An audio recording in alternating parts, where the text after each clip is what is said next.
Hello friends, next topic is Huygens principle. Scientist Huygens suggested some principle or some theory related to the wave of the light.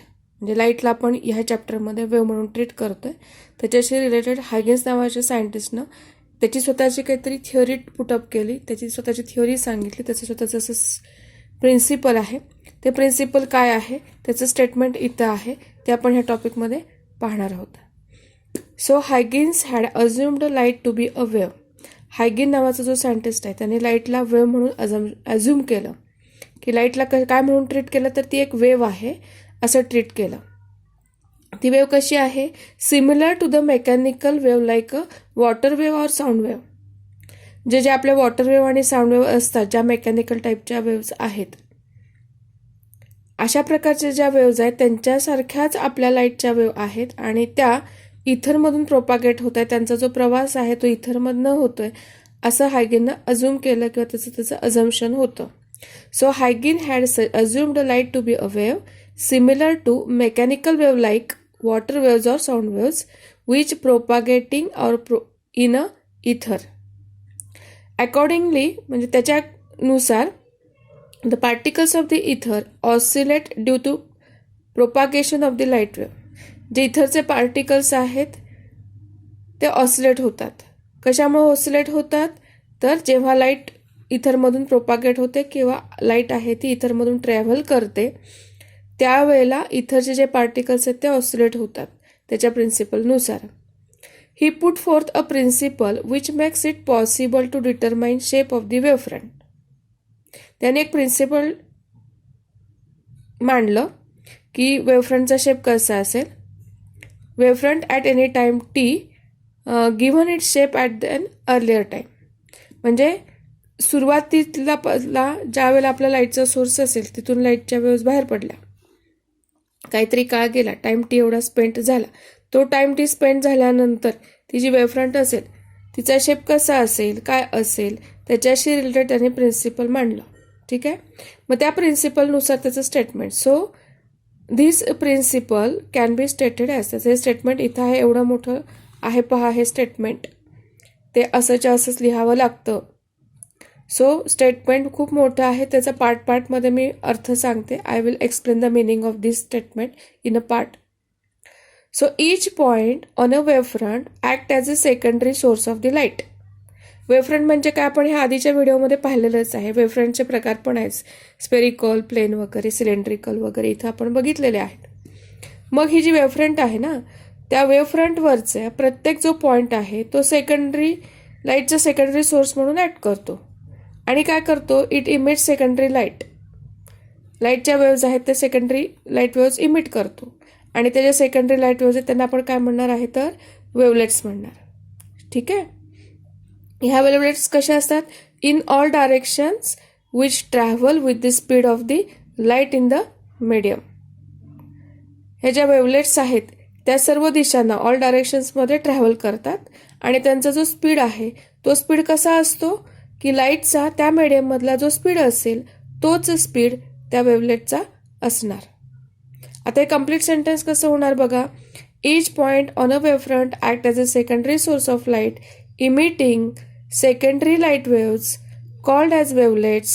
Wavelets will propagate or travel in all direction with the speed of the light in the medium.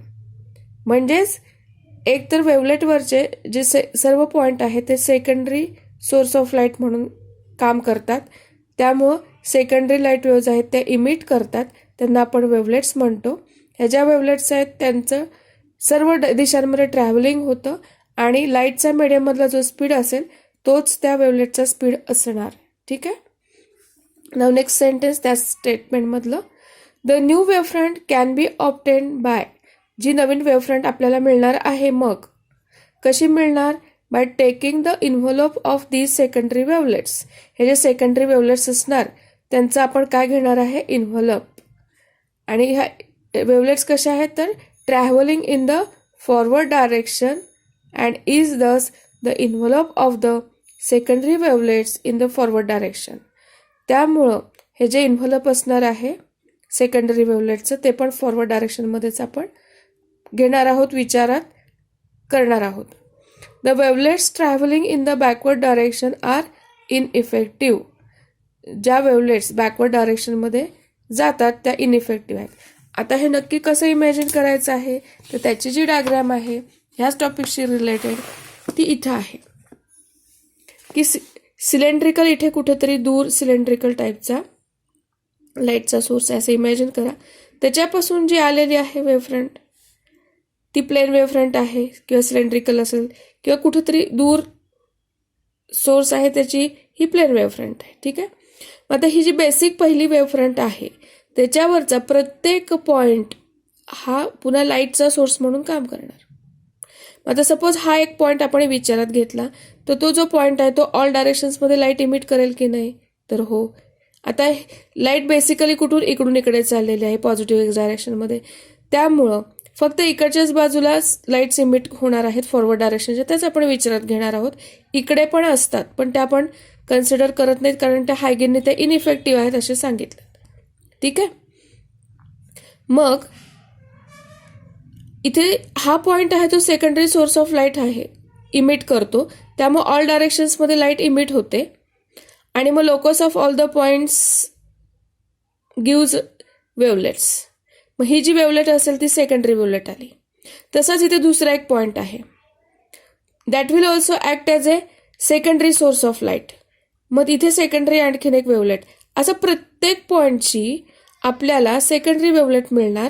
आणि हे जे secondary वेव्हलेट्स आहेत same टाईममध्ये same distance cover करणार. V into T, speed into time, that is a distance covered in time T. मग हे सगळ्यांचं radius हा सेम असणार आहे. ठीक आहे. ह्या हेमिस्फिअरचं सगळ्यांचं रेडियस कसं असेल, सेम असेल. मग ह्या हेमिस्फिअरला जोडणारी ही जी टँजंट आहे त्याला आपण इन्व्हॉल्प म्हणतो, किंवा ही कसली झाली, सेकंडरी टाईपची वेव्हफ्रंट आफ्टर टाईम टी. सेकंडरी वेव्हलेटची ही जी इन्व्हॉल्प आहे, टँजंट काढतोय आपण, ती सेकंडरी टाईपची वेव्हफ्रंट झाली आफ्टर टाईम टी. ठीक आहे. आणि ही वेव्हफ्रंट कधीची आहे, at T is equal to 0. बघा मी तोच पॉईंट रिपीट करते, at T is equal to 0 ही आपली प्लेन वेव्हफ्रंट आहे. त्याच्यावरचा प्रत्येक point will act as a secondary source of light. It will emit light in all directions. Only forward direction light is considered. Then there will be hemispheres of the same radius which we can call as a secondary wavelets. ठीक है. And the envelope or the tangent to these secondary wavelength is called as a wavefront, which is a secondary wavefront after time capital T. आता हे झाली प्लेनसाठी. तशी स्पिअरसाठी किंवा spherical किंवा हा आपला पॉईंट सोर्स आहे, पॉईंट सोर्सपासून ऑल डायरेक्शन्समधनं आपली लाईट आली, ही आपली प्रायमरी वेव्हफ्रंट म्हणूया. ही कशी असेल तर स्पेरिकल टाईपची असू शकते. मग ह्याच्यावरचा ह्या वेव्हफ्रंटवरचा प्रत्येक पॉईंट आहे तो it will act as a secondary source of light, emits light in all direction in the forward direction. And locus will be the हे हाफ सेमिस्फिअर्स झाले. आणि मग या सगळ्या हेमिस्फिअरला जोडणारी ही जी ह्यांना आपण सेकंडरी वेव्हलेट म्हणणार. हे सगळे हेमिस्फिअर्स आहेत ते सेकंडरी वेव्हलेट झाले. आणि त्यांना जोडणारी ही जी टँजंट आहे किंवा इन्व्हॉल्प आहे त्याला आपण काय म्हणणार, सेकंडरी वेव्हफ्रंट. ठीक आहे. हे झालं स्पेरिकल टाईपसाठी. मग ह्याच पॉईंटशी रिलेटेड हे इथलं सेकंड सेंटेन्स सांगितलेलं आहे.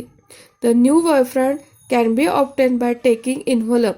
इन्व्हॉल्प कसं घेतलंय, ऑफ दीज सेकंडरी वेव्हलेट्स. ह्या वेव्हलेट्स काय करतात, ट्रॅव्हल करतात in the forward direction and is thus the envelope of the secondary wavelets in the forward direction. And the wavelets which are travelling in the backward direction are ineffective. हे झालं हायगेन्सच्या प्रिन्सिपलचं statement. हे असंच्या असं लिहावं लागतं. ठीक आहे. Next पॅराग्राफमध्ये आता आपण ज्या डायग्राम बघितल्या त्याचं एक्सप्लेनेशन इथं दिलेलं आहे. So at given time T is equal to 0 त्यावेळची जी वेव्हफ्रंट आहे, we can determine shape and position of a wavefront at a later time T is equal to capital T using Huygens principal.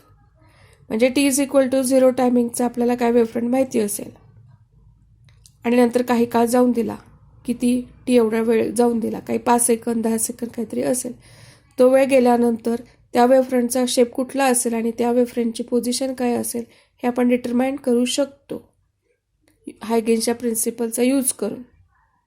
ठीक आहे.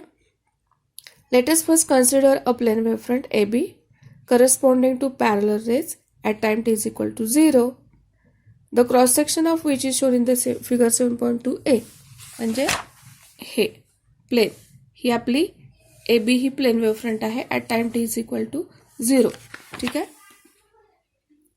According to Huygens principle each point on this wavefront will act as a secondary source of light and will emit a spherical wavefront as shown in the figure. As time passes, each point on this wavefront will act as a secondary source of light and it will emit light in the all direction. आणि इथे आपण फक्त forward डायरेक्शनचेच wavelets दाखवलेले आहे. So continuing this,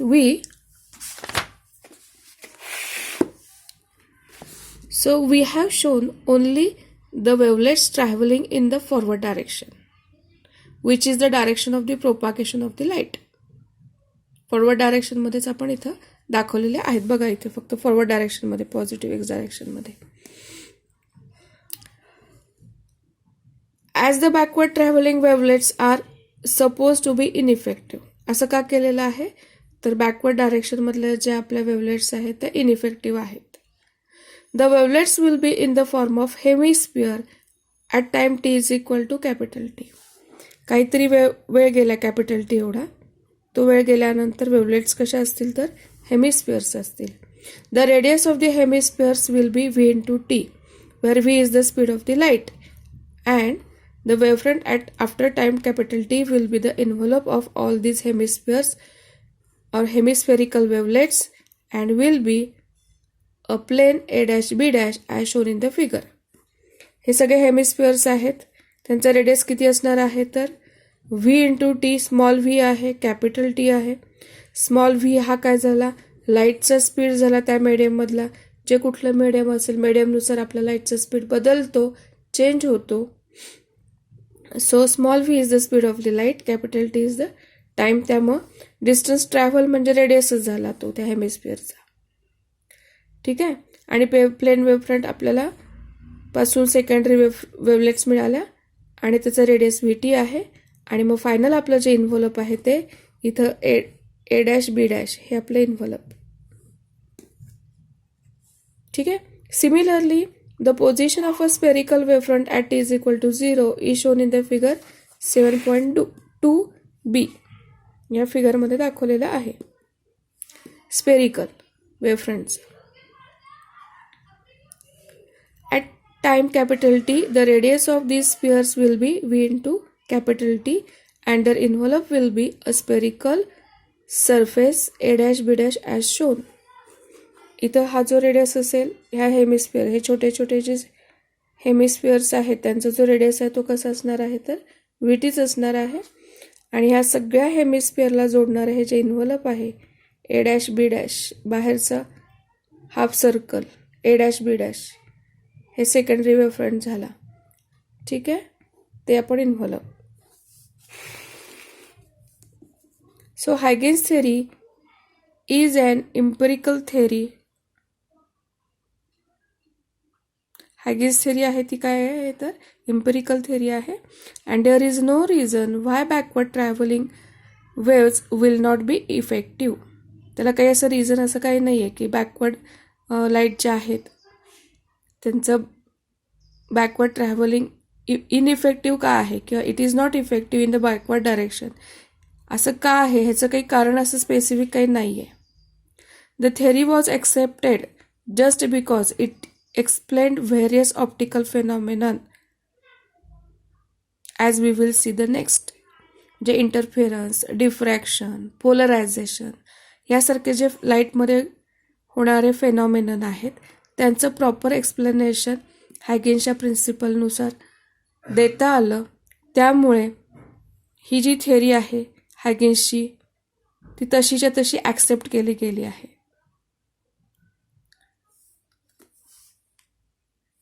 any comments? Accepted. Thank you.